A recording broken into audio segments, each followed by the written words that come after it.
चलो फ्रेंड्स, हमने last lecture में गॉस लॉ की एप्लीकेशंस पढ़ी थी। उसकी 4 थियरीज हमने क्लियर कर दी। आज उसके न्यूमेरिकल्स ले लेते हैं। आज मैंने आपको व्हाट्सएप पे MCQ topic wise section wise मैंने आपको पीडीएफ फाइल भी भेजी है। अप्रोक्सीमेटली 36 जितने पेज है वो सब एमसीक्यूज आपको सॉल्व करने हैं। चैप्टर खत्म होने के बाद मतलब आज के लेक्चर में चैप्टर खत्म हो जाएगा और नेक्स्ट लेक्चर में मैं आपको वो सब समझा दूंगा। बरोबर है? तो स्टार्ट करते हैं। आज थोड़े जो बहुत जो न्यूमेरिकल्स 5-6 बचे हैं वो हम सॉल्व कर लेते हैं बेस्ड ऑन गॉस लॉ। तो स्टार्ट करते हैं 1.30 एक्सरसाइज का 1.30। पढ़ो ध्यान से। क्या है भाई एक्सरसाइज का 1.30? Obtain the formula for electric field. Obtain the formula for electric field due to a very long, thin wire of uniform linear charge density lambda without using Gauss law. Okay, तो भाई हमने कल जो charge straight wire था उसका electric field find किया था, लेकिन वहां पर जो वायर था वो इंफिनिटी लॉन्ग वायर था और हमने गॉस लॉ यूज करके उसको फाइंड किया। तो आज हमको पूछा है कि भाई again prove that formula but without using Gauss law. बरोबर है? एक काम करते हैं सबसे पहले तो चलो गॉस लॉ हम यूज किए बिना करते हैं, लेकिन और एक थोड़ा इसमें प्रूव करते हैं। क्या भाई कि लेंथ उसकी डेफिनेट इनफिनिट लेंथ नहीं लेनी है, हमको डेफिनेट लेंथ लेनी है। तो ऐसा कुछ प्रूव करते हैं। तो सबसे पहले तो क्या करना पड़ेगा, एक लीनियर चार्ज डिस्ट्रीब्यूशन हमको कंसीडर करना पड़ेगा। तो मैंने कर दिया कि भाई चलो यहां से यहां तक देखो, ये पॉइंट से ये पॉइंट तक एक वायर है। बराबर है? जिसकी चार्ज डेंसिटी कितनी है? लैम्बडा। उस पे लीनियर चार्ज डेंसिटी लैम्बडा है और वो जो भी है उसकी एक्सिस, उसी को मैंने पॉजिटिव एक्स एक्सिस मान लिया या तो फिर एक्स एक्सिस। उसका कोई पॉइंट है वायर पे, वायर की सरफेस पे कोई पॉइंट है ओ, उसको मैं ओरिजिन मान लेता हूं और उससे मुझको परपेंडिकुलर डिस्टेंस कितना a, परपेंडिकुलर डिस्टेंस a पे इलेक्ट्रिक फील्ड फाइंड करना है। यहां पे एक पॉइंट है P, वहां पे मुझको इलेक्ट्रिक फील्ड फाइंड करना है। तो सबसे पहले तो हमने क्या किया कि हमने एक डेफिनेट लेंथ का वायर लिया जो यूनिफॉर्मली इलेक्ट्रिक चार्ज है, वो x एक्सिस पे जिसपे लीनियर चार्ज डेंसिटी लैम्बडा है, उसका कोई पॉइंट O है जिसको हमने ओरिजिन मान लिया और उससे परपेंडिकुलर A डिस्टेंस पे कोई पॉइंट है P, वहां पे इलेक्ट्रिक फील्ड फाइंड करना है। तो समझो क्या कि ये पॉइंट यहां पर होगा, यहां पर होगा, यहां पर होगा, यहां अलग अलग जगह पे हो सकता है। तो आपके पास तो डेफिनेट वायर है, डेफिनेट लेंथ का वायर है। तो जैसे जैसे आप पॉइंट यहां पे रखेंगे, यहां पे रखेंगे, तो बाकी के सब जो चार्ज, यहां पे मैं कोई चार्ज ले लूंगा, तो सपोज चलो मैंने यहां पे पॉइंट लिया, तो यही चार्ज उसको यहां पे इलेक्ट्रिक फील्ड जनरेट करेगा और यही पॉइंट मैं यहां पे लूंगा तो ये पॉइंट उसको ऐसे इलेक्ट्रिक फील्ड जनरेट करेगा। तो यहां पे इलेक्ट्रिक फील्ड की डायरेक्शन भी चेंज होगी। तो सबसे पहले हम क्या करेंगे भाई, यहां पर तो इलेक्ट्रिक फील्ड सेम है नहीं, क्योंकि यहां पे पॉइंट कंसीडर करेंगे तो उसका यहां से डिस्टेंस कुछ अलग होगा, यहां से अलग होगा, यहां से सब जगह से डिस्टेंस अलग अलग होगा। तो हमको क्या करना पड़ेगा, तो सबसे पहले तो एक स्मॉल एलिमेंट कंसीडर करना पड़ेगा, उसका इलेक्ट्रिक फील्ड फाइंड करेंगे वेक्टर फॉर्म में और फिर उसका इंटीग्रेशन करके टोटल वायर का कर देंगे। बराबर है? ओके, तो सबसे पहले क्या किया, consider a wire of linear charge density lambda lying on a x axis. कौन सी एक्सिस पे? X axis. Suppose point O is origin, point O is origin and we have to find electric field. We have to find, क्या करना है, पढ़ो तो ध्यान से, we have to find electric field. We have to find electric field at distance A. At distance A लिख देता हूं यहां पे, distance A from O perpendicular to the axis of wire. यहां पे हमको इलेक्ट्रिक फील्ड फाइंड करना है। तो क्या करना पड़ेगा, now consider a small line element. Small line element हमने कंसीडर किया ऑफ लेंथ। भाई इसकी लेंथ कितनी, ये इस पार्टिकल मैंने कंसीडर किया, ये इसकी लेंथ कितनी, तो मैंने मान लिया dx। इसकी लेंथ कितनी है? dx। और उसका ओरिजिन से डिस्टेंस कितना है? x। अब ये डिस्टेंस x है, ये डिस्टेंस a है, तो ये अपना जो स्मॉल एलिमेंट हमने कंसिडर किया उससे p का डिस्टेंस ये क्रॉस में होगा, तो ये होगा r and r square is equal to x square plus a square होगा, बराबर कि नहीं? ओके, तो now consider a small line element of length dx at the distance x from o। तो भाई इसमें कितना चार्ज आएगा? हमने जो स्मॉल एलिमेंट कंसीडर किया उसमें चार्ज कितना आएगा, तो हम यहां पे लिख सकते हैं देयरफॉर उसमें चार्ज होगा dq is equal to lambda into dx। इसमें कितना चार्ज, इसकी लेंथ कितनी dx, चार्ज डेंसिटी कितनी है लैम्डा, तो पर यूनिट लेंथ में लैम्डा जितना चार्ज है तो dx लेंथ में लैम्डा इनटू dx आ जाएगा, बराबर है? ओके, तो ये अपने स्मॉल पार्टिकल कंसीडर किया और वो एलिमेंट यहां पे इलेक्ट्रिक फील्ड फाइंड करेगा, तो उसकी इलेक्ट्रिक फील्ड की डायरेक्शन यहां से ये डायरेक्शन में होगी, हाँ कि नहीं? और मैं मान लेता हूं कि वो जो पॉइंट है, ये पॉइंट वो ये एलिमेंट के साथ परपेंडिकुलर के साथ थीटा एंगल बनाता है, तो ये थीटा होगा तो ये भी थीटा होगा और इलेक्ट्रिक फील्ड की डायरेक्शन ये होगी, बराबर है? तो चलो इलेक्ट्रिक फील्ड का मैग्नीट्यूड कितना, तो हमको पता है what is the formula, E is equal to KQ upon R square. तो यहां पे K dq, क्योंकि स्मॉल इलेक्ट्रिक फील्ड है, टोटल नहीं है, सिर्फ स्मॉल एलिमेंट का है, तो dE is equal to K dq upon R square. हो गया क्लियर? चलो तो फिर dq की जगह पे लिख देते हैं लैम्डा इनटू dx और R स्क्वायर क्या होगा भाई, तो x square plus a square. ये हमको इलेक्ट्रिक फील्ड मिला, लेकिन electric field is a vector quantity, तो हमको वेक्टर फॉर्म में लाना पड़ेगा। तो ये डायरेक्शन में मुझको क्या मिला, इलेक्ट्रिक फील्ड। उसके दो कंपोनेंट, ये एंगल जो को मैं थीटा कंसीडर कर लेता हूं, तो दो component DE cos theta and DE sin theta. तो फिर वेक्टर फॉर्म में लिखेंगे, तो DE vector is equal to magnitude sin theta DE cos theta. कोई सोचेगा सर वैसे तो हम cos थीटा sin थीटा लिखते हैं, आपने उल्टा लिखा sin थीटा cos थीटा। नहीं भाई, वो अलग बात है, यहां पे कंपोनेंट आपको देखना है। यहां पे ये एंगल थीटा नहीं बन रहा है, ये एंगल थीटा है, ये जो थीटा है तो ये थीटा होगा और ये थीटा, तो इसके दो कंपोनेंट DE sin थीटा और DE cos theta. x axis को पैरेलल होगा DE sin थीटा और y एक्सिस को पैरेलल होगा DE cos थीटा। तो हमने यहां पे कंसीडर कर लिया DE sin theta DE cos theta. DE की वैल्यू क्या रखें, k लैम्डा, DE की value k lambda dx upon this, तो यहां पे लिख देंगे k lambda dx upon x square plus a square sin theta cos theta. लिखा हमने? चलो यहां पे अभी ये जो आया वो तो थीटा के फॉर्म में आया, तो एक काम करते हैं, यहां पे जो भी उसके एंड है वायर के, उसको थीटा में कन्वर्ट करने का ट्राई कर रहे हैं, बराबर? तो सोचो आपने स्मॉल एलिमेंट कहां पे कंसीडर किया, यहां पे। ये एंगल कितना बना रहा है, थीटा। तो यहां पे आपके पास फंक्शंस कौन सा है, trigonometric function sin theta and cos theta, और यहां पे इंटीग्रेशन का स्मॉल पार्ट कौन है, dx। नहीं चलेगा, इसको dx या थीटा में कन्वर्ट करो, इसमें dx को थीटा में कन्वर्ट करो, तो हम इसको थीटा में कन्वर्ट करने का ट्राई कर रहे हैं। तो चलो यहां पे लो, ये ट्रायंगल में but tan theta is equal to opposite side upon adjacent side, तो tan theta is equal to x upon a, तो x is equal to a tan theta.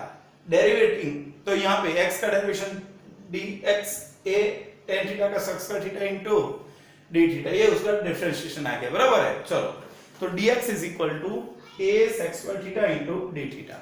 अब ये पूरी वैल्यू को हम यहां पे सब्स्टिट्यूट करने वाले हैं, तो de k lambda x square plus a square, k lambda x की जगह पे रख देते, ये a tan थीटा उसको x की जगह पे रखेंगे, तो यहां पे क्या होगा, a square tan square theta, a square square common, तो tan स्क्वायर थीटा प्लस 1 मतलब sec स्क्वायर थीटा, तो k lambda upon a square sec square theta sin theta cos theta, और dx की जगह पे लिखेंगे a sec square theta d theta.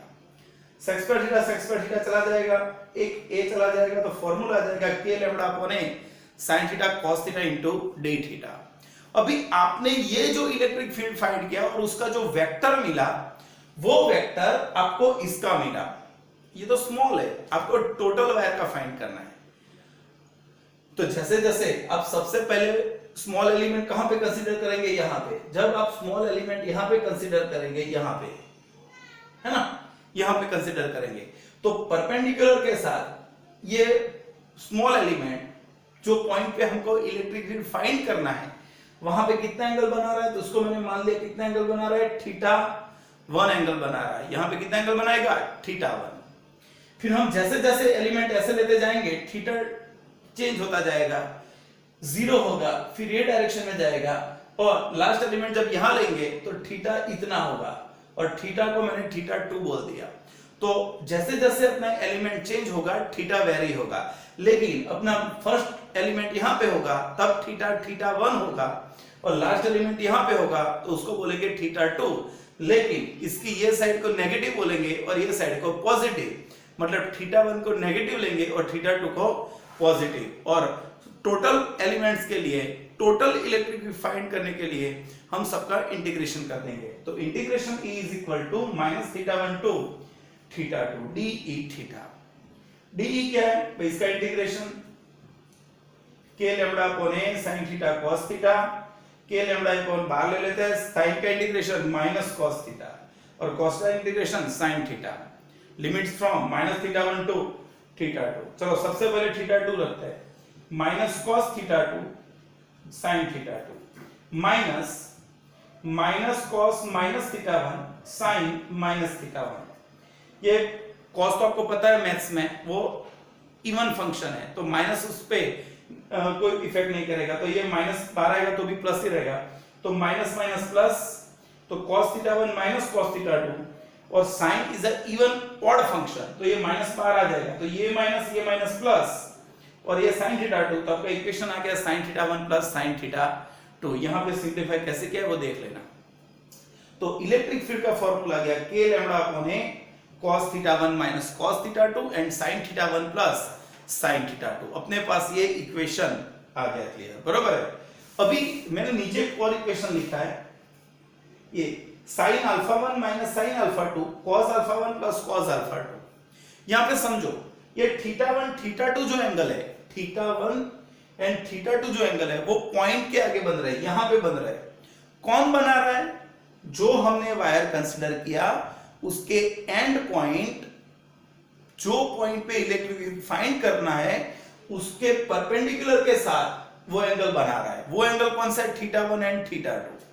लेकिन आपको ये एंगल चाहिए α1, मतलब जो पॉइंट पे इलेक्ट्रिक फील्ड फाइंड करना है वो एक्सिस के साथ उसके एंड पॉइंट पे, जो वायर के एंड पॉइंट पे जो एंगल बना रहा है, तो ये यहां पे α1 बना रहा है और यहां पे α2 बना रहा है, वो फॉर्म में चाहिए। तो आप लिख सकते हैं कि θ1 α1 और ये 90 डिग्री, तो θ1 की जगह पे आप क्या लिख सकते हैं, θ1 की जगह पे 90 माइनस α1। फिर से सुनना, ये राइट एंगल ट्रायंगल है, तो ये θ1 α1 ये 90, तो θ1 की जगह पे आप 90 माइनस α1 लिख सकते हैं।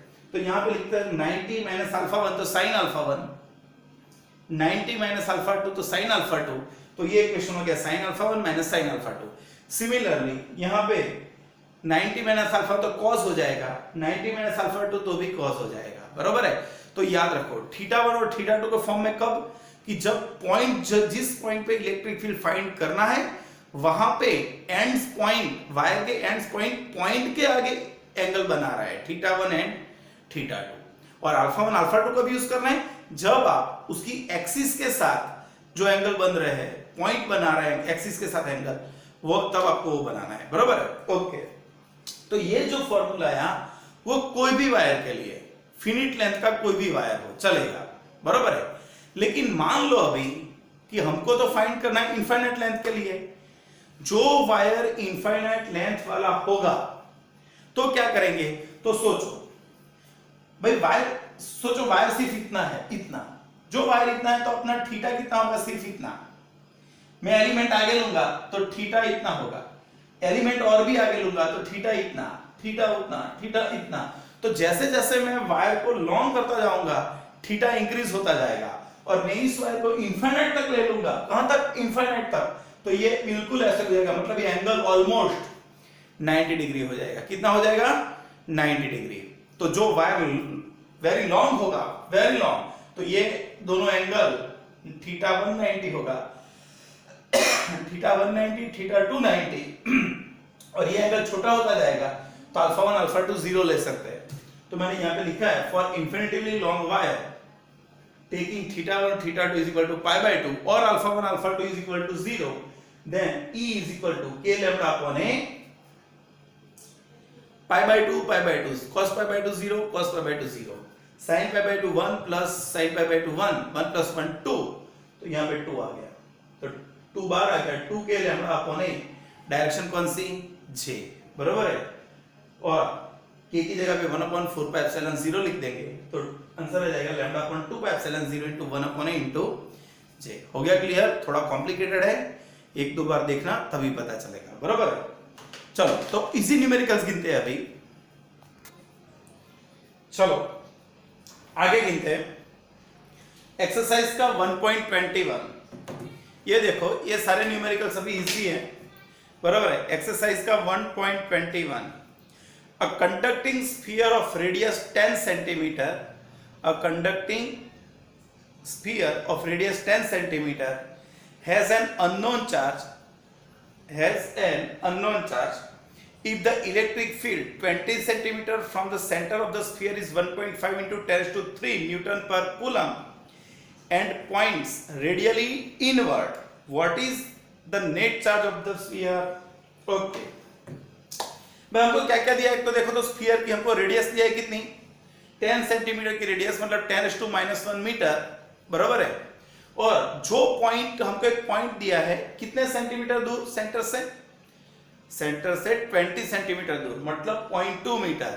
हाँ तो सिंपल हो गया कि ये जो पॉइंट है वो आउटर पॉइंट है, स्फीयर के आउटसाइड का पॉइंट है, और वहां पे इलेक्ट्रिक फील्ड कितना है 1.5 into 10⁻³ न्यूटन पर कूलम, तो ये रेडियली इनवर्ड है, हमको दिया है भाई इलेक्ट्रिक फील्ड रेडियली इनवर्ड होगा तो दिमाग में एक बात तो क्लियर हो गई, जो चार्ज होगा वो नेगेटिव चार्ज होगा, हाँ कि नहीं? ओके, और जो पॉइंट है जहां पे इलेक्ट्रिक फील्ड दिया है वो आउटसाइड ऑफ द स्फीयर है, तो for R greater than R electric field क्या होगा भाई, E is equal to kq by r square, therefore q is equal to E r square by k। we have given E 1.5 into 10⁻³ radius distance 0.2 square और k की value 9 into 10⁻9। इसको substitute करके सबके simplify करेंगे, value calculator से गिनेंगे तो आएगी 6.67 into 10⁻9 coulomb, हाँ कि नहीं? लेकिन जो इलेक्ट्रिक फील्ड है वो रेडियली इनवर्ड है, इलेक्ट्रिक फील्ड इनवर्ड है मतलब चार्ज पे जो स्फीयर होगा वो नेगेटिव चार्ज होगा, हाँ कि नहीं? तो एक तो एकदम इजी है, हमको डिस्टेंस दिया है, इलेक्ट्रिक फील्ड है और क्यू फाइंड करना था। आगे पढ़ो 1.22, एक्सरसाइज का 1.22 क्या दिया है, पढ़ो ध्यान से। Uniformly charge conducting sphere of 2.4 metre diameter, एक स्फीयर दिया है जिसका डायमीटर 2.4 मीटर मतलब रेडियस हो गई 1.2 meter, has a surface charge density 80 microcoulomb पर मीटर स्क्वायर, भाई उसकी surface charge density sigma 80 microcoulomb पर मीटर स्क्वायर है, मतलब 8 into 10⁻5 कूलम पर मीटर स्क्वायर दी है। ओके, तो फाइंड क्या करना है, find the charge on the sphere and B what is the total electric flux leaving the surface of the sphere.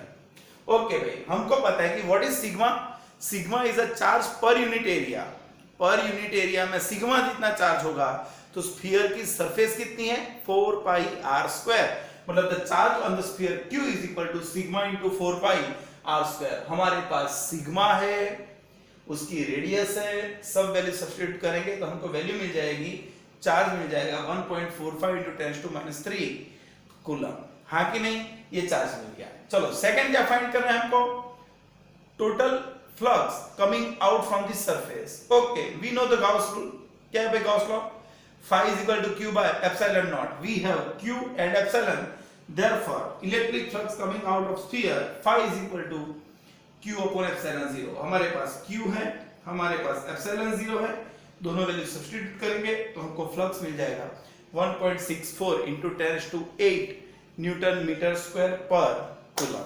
हो गया क्लियर? तो ये तीनों आने चाहिए। देख लो एक बार, फिर और दो न्यूमेरिकल गिनेंगे। चलो आगे इलस्ट्रेशन देखते हैं। कौन सा इलस्ट्रेशन? 1.13। पढ़ो ध्यान से, ध्यान से पढ़ना। Example 1.13। An early model for an atom, consider it to have a positively charged point nucleus of charge Z surrounded by a uniform density of negative charged of radius capital R. The atom as a whole in neutral. For this model, what is the electric field at the distance R from the nucleus? चलो भाई, ये जो हमको solve करना है तो हम Gauss law यहाँ पे अप्लाई करेंगे, बरोबर है? तो क्या बोला है कि समझ लो, ये जो मैंने बताया वो पूरा एक एटम है। कौन है? एटम। एटम का एटॉमिक नंबर Z, उसका मतलब क्या कि उसमें नंबर ऑफ, उसके न्यूक्लियस में नंबर ऑफ प्रोटॉन्स Z हो गए और इलेक्ट्रॉन्स भी Z हो गए। प्रोटॉन के पास कितना चार्ज है? प्लस ही, मतलब उस पर Zd जितना पॉजिटिव चार्ज होगा, और इलेक्ट्रॉन का चार्ज माइनस ही, मतलब एटम में माइनस Zd जितना नेगेटिव चार्ज होगा। लेकिन जो पॉजिटिव चार्ज है वो सिर्फ न्यूक्लियस में है, मतलब उसका पॉजिटिव चार्ज सिर्फ इतने स्मॉल पॉइंट जितने एरिया में होगा। तो इतने एरिया में कौन सा चार्ज होगा? पॉजिटिव चार्ज, और वो कितना होगा? प्लस Zd, और उसको हम ऑलमोस्ट उसके सेंटर पे ही कंसिडर कर सकते हैं। न्यूक्लियस की जो रेडियस है उसको एटम की रेडियस के रिस्पेक्ट में नेग्लेक्ट कर सकते हैं, बराबर है? न्यूक्लियस की रेडियस 10⁻14 to 15 जितनी होती है, और एटम की 10⁻10 तक होती है, इसलिए हम न्यूक्लियस की रेडियस को इग्नोर करेंगे, बराबर है? तो न्यूक्लियस जो है उसका पूरा चार्ज प्लस Ze हम उसके सेंटर पे ही लेंगे। अभी बात करेंगे इलेक्ट्रॉन की। भाई इलेक्ट्रॉन कहां पर है?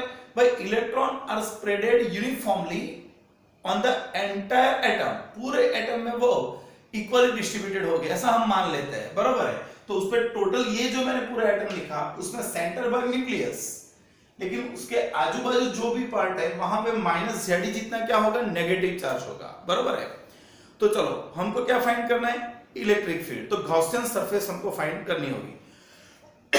तो सबसे पहले मैंने क्या लिखा? If the number of atom is Z, there are Z protons and Z electrons in it. So atom possess plus Zd positive charge, plus Zd positive charge and minus Zd negative charge of electron. We have to find the electric field at the distance r from the nucleus. हमको nucleus से r distance पे electric field find करना है। तो क्या? तो भाई दो ऑप्शन होंगे। ये जो है ये कैपिटल R है, एटम की रेडियस। हमको स्मॉलर डिस्टेंस पे इलेक्ट्रिक फील्ड फाइंड करना है, तो वो डिस्टेंस लेस देन r भी हो सकता है, ग्रेटर देन r भी हो सकता है। तो एक बार हम एक पॉइंट एटम के बाहर का लेंगे और एक पॉइंट एटम के अंदर का लेंगे। तो सबसे पहले स्टार्ट करते हैं एटम के बाहर का point. For point outside the atom we consider small r is greater than capital R. So if we have to find the electric field and we have to apply the Gauss theorem, we have to consider one Gaussian surface. So taking center at the nucleus, we draw radius sphere of radius small r. तो मैं small r जितनी radius वाला एक spherical surface consider करूंगा ये। तो this surface is our Gaussian surface, और यहां पे मान लेते हैं कि इलेक्ट्रिक फील्ड कितना होगा? E, और उसका एरिया कितना होगा? 4πr²। तो flux phi is equal to E into 4πr²। First thing. Second में क्या है? फ्लक्स तो Q/ε0, where Q is the enclosed charge। Okay, तो जो अपनी गॉसियन सरफेस ये है, तो उसके अंदर एंक्लोज्ड चार्ज कितना? तो हम बोल सकते हैं कि भी अंदर पूरे का पूरा एटम आ जाता है, मतलब उसमें जितने प्रोटॉन्स है, जितने इलेक्ट्रॉन्स है, सब अंदर आ जाते हैं ये सरफेस के अंदर। मतलब the net electric charge is 0। So the total electric charge enclosed Q is equal to plus Zd proton का माइनस Zd इलेक्ट्रॉन का, तो नेट चार्ज कितना हो जाएगा? 0। Therefore, according to Gauss theorem, phi is equal to Q/0, phi is equal to 4 pi R square, लेकिन total charge enclosed Q is equal to 0। यहाँ पे 0 रख देंगे तो ई इज इक्वल टू 0। तो कोई भी एटम ले लो, उसकी सरफेस से आउटसाइड कोई भी पॉइंट ले लो, वहां पे इलेक्ट्रिक चार्ज क्या, इलेक्ट्रिक फील्ड कितना होगा, 0 होगा। बराबर है। ओके, अभी आगे बात करते हैं कहां पे, इसके अंदर का कोई पॉइंट। भाई इसके अंदर का एक पॉइंट मैंने कंसीडर कर लिया P, और इसका जो डिस्टेंस है R वो कैपिटल R से कम है। बराबर है। तो फिर यहां पे इलेक्ट्रिक फील्ड फाइंड करना है यहां पे, तो अंदर भी मुझको गॉसियन सरफेस फाइंड करनी है पड़ेगी। तो मैंने सेंटर पे सेंटर लिया, न्यूक्लियस पे मैंने सेंटर लिया, और फिर स्मॉल r जितनी रेडियस लेके मैं एक स्फीयर यहां पे कंसीडर करूंगा। तो अभी मुझको बोलो, जो स्फीयर है क्या उसमें एटम का पूरा चार्ज आ जाएगा? जो मैंने गॉसियन सरफेस यहां पे कंसीडर की, उसमें क्या एटम का पूरा चार्ज आ जाएगा? तो आंसर है नहीं।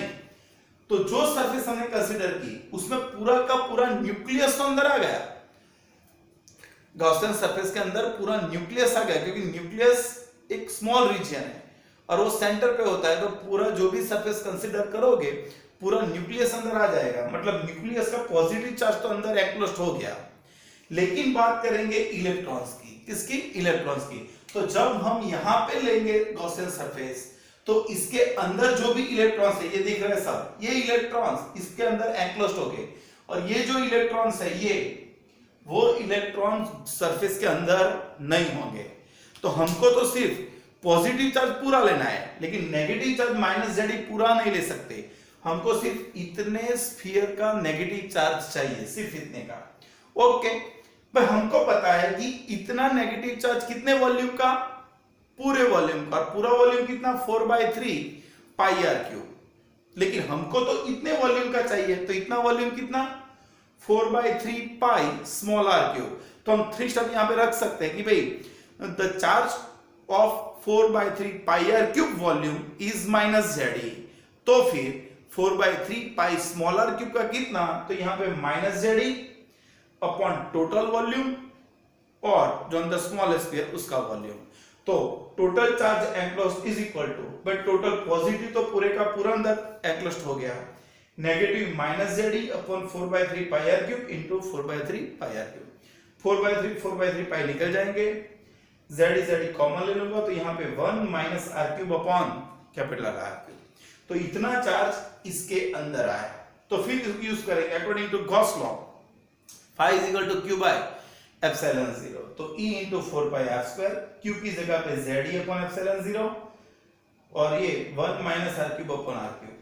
एक आर स्क्वायर से यहाँ पे डिवाइड कर दो, और ये 4 पाई यहाँ नीचे लाएंगे, तो Z 4 pi epsilon 0 R square, ये आर स्क्वायर यहाँ पे जाएगा, आर स्क्वायर यहाँ पे जाएगा, तो 1 upon r square r upon are cube. तो ये इनर पॉइंट के लिए और ये आउटर के पॉइंट के लिए। तो क्लियर हो गया कि भाई एटम के बाहर कोई भी गॉसियन सरफेस कंसीडर करेंगे, उसका पूरा चार्ज अंदर आ जाएगा, तो नेट चार्ज कितना हो जाएगा? 0। तो आउटर कोई भी पॉइंट लोगे इलेक्ट्रिक फील्ड 0 हो जाएगा, और इनर कोई पॉइंट लोगे तो उसमें पॉजिटिव तो पूरा आ जाएगा, लेकिन नेगेटिव पूरा आएगा नहीं। तो हमने ऐसे कैलकुलेट कर दिया। बराबर है। चलो आगे बढ़ते हैं, एग्जाम्पल एक्सरसाइज का 1.32 देख लेते हैं। एक्सरसाइज का 1.32 पढ़ो ध्यान से। A, consider an arbitrary electrostatic field configuration. A small test charge is placed at a null point. भाई नल पॉइंट किसको बोलेंगे? Where electric field is 0 of the configuration, so that the equilibrium of the test charge is necessarily unstable. B, verify this result for the simple configuration of two charges of same magnitude and sign placed a certain distance apart. समझो भाई यहां पे क्या बोला है? 1 point कौन सा था? 32 है भाई, ये 1.32 है। तो हमको बोला है कि आप आर्बिट्ररी कोई इलेक्ट्रिक फील्ड आप कंसिडर करो, उसमें एक पॉइंट ऐसा भी कंसिडर करो कि वो नल पॉइंट है। कौन सा पॉइंट है? नल पॉइंट, मतलब टोटल इलेक्ट्रिक फील्ड वहां पे कितना होगा? 0। अभी वहां पे हम कोई भी चार्ज रखेंगे तो इलेक्ट्रिक फील्ड 0 है, उसका मतलब उस पर फोर्स कितना लगेगा? 0। According to equation F is equal to Q into E, तो जहां पे इलेक्ट्रिक फील्ड जीरो होगा वहां पे फोर्स जीरो होगा, बराबर। तो मतलब फोर्स जीरो मतलब वो इक्विलिब्रियम में है, लेकिन हमको प्रूव करना है कि वो अनस्टेबल इक्विलिब्रियम में। अभी स्टेबल इक्विलिब्रियम और अनस्टेबल इक्विलिब्रियम वो क्या है, तो समझो एक चीज बोल देता हूं मैं कि मानो कि कोई पार्टिकल मैंने आपको समझाया, कहां पे समझाया था स्टेबल अनस्टेबल, याद करो।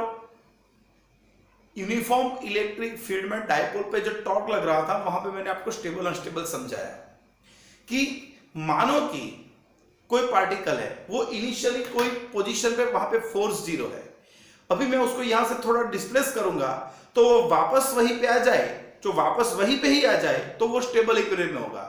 लेकिन यहां पे वो अभी फोर्स जीरो है, लेकिन मैं उसको जैसे ही यहां से थोड़ा भी करूंगा ना वो यहां से भाग जाएगा। तो वहां यहां था तब वो फोर्स जीरो था, मतलब इक्विलिब्रियम में था, लेकिन थोड़ा भी यहां से डिस्प्लेस करेंगे तो वो वापस उसकी ओरिजिनल पोजीशन पे वापस नहीं आएगा, उसको बोलेंगे अनस्टेबल इक्विलिब्रियम। तो हमने यहाँ पे मैंने हेक्सागोन यहाँ पे कंसीडर किया, समझ लो कि उसके हर एक वर्टाइसिस पे -q चार्ज है, मैंने उसके सेंटर पे एक q0 चार्ज रख दिया, उसके सेंटर पे इलेक्ट्रिक फील्ड कितना होगा, जीरो, हाँ कि नहीं, सबका ऑपोजिट होगा तो इलेक्ट्रिक फील्ड जीरो होगा। फिर मैंने यहाँ पे q0 चार्ज रख दिया तो उस पर फोर्स कितना होगा, नेट फोर्स जीरो हो जाएगा, बराबर है। तो net force is zero, so it is in equilibrium. लेकिन मैं उसको कोई एक की तरफ डिस्प्लेस करूंगा, चलो ऊपर डिस्प्लेस करूंगा तो क्या होगा समझो, यहां से थोड़ा भी डिस्प्लेस करूंगा तो ये सबसे उसका डिस्टेंस इंक्रीज होगा, मतलब उसका इलेक्ट्रिक फील्ड वीक पड़ेगा थोड़ा, तो उसका फोर्स भी वीक पड़ेगा, और ये तीनों से उसका डिस्टेंस कम हो गया, मतलब ये दोनों का इंटेंसिटी ज्यादा होगा और ये दोनों का रिजल्टेंट फोर्स ये डायरेक्शन में लगेगा, तो Q0 यहां से सीधा ऊपर चला जाएगा, रिजल्टेंट ऊपर की तरफ फोर्स लगेगा और वापस उसके सेंटर पे नहीं आएगा। मतलब इनिशियली वो सेंटर पे था, इक्विलिब्रियम में था, लेकिन वो अनस्टेबल इक्विलिब्रियम है, बराबर है। सिमिलरली बी में हमको एक एग्जांपल बोला है कि भाई टू लाइक चार्जेस लो इक्वल मैग्नीट्यूड के और प्रूव करो। तो मैंने यहाँ पे प्लस क्यू लिया, उसके सेंटर पे मिड पॉइंट, उसके मिड पॉइंट O पे मैंने Q0 चार्ज रख दिया। तो भाई ये इसको रिपेल ये डायरेक्शन में करेगा, ये उतना ही रिपल्शन ये डायरेक्शन में करेगा, दोनों forces equal and opposite direction में है, मतलब Q0 पे रिजल्टेंट फोर्स कितना होगा, zero. So it is in equilibrium but it is a unstable equilibrium. Bye, तो चलो इसको मैं थोड़ा ऊपर डिस्प्लेस करता हूं, तो 1 का फोर्स F1 ये डायरेक्शन में लगेगा, 2 का फोर्स F2 ये डायरेक्शन में लगेगा और ये दोनों का रिजल्टेंट अपर डायरेक्शन में लगेगा।